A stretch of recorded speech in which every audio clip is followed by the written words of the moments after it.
Hi all, இன்றைக்கி night என்ன dinner பார்க்கலாமா? கார சட்னி வித் தோசை. அதுக்கு என்ன பண்ணியிருக்கேன் அப்படின்னா, பட்டை மிளகா ஒரு 5 பட்டை மிளகாவை ஊற வச்சுருக்கேன்.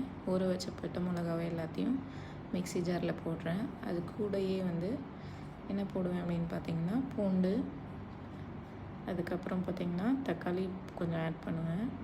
ஒரே ஒரு தக்காளி ஆட் பண்ணியிருக்கேன்.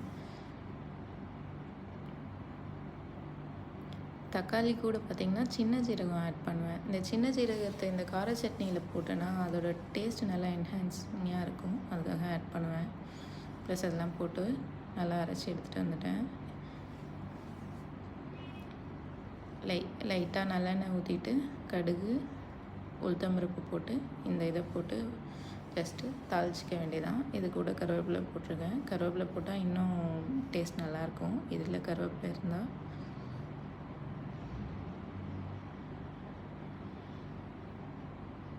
அவ்வளோதான். ஒரு உப்பு சேர்த்துட்டு ஒரு 10 மினிட்ஸ் வெயிட் பண்ணால் நம்மளோட கார சட்னி ரெடி ஆகிடும்.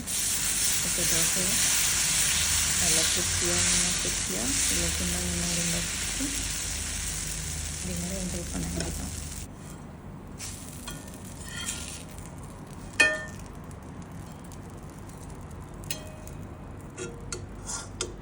Thank you for watching.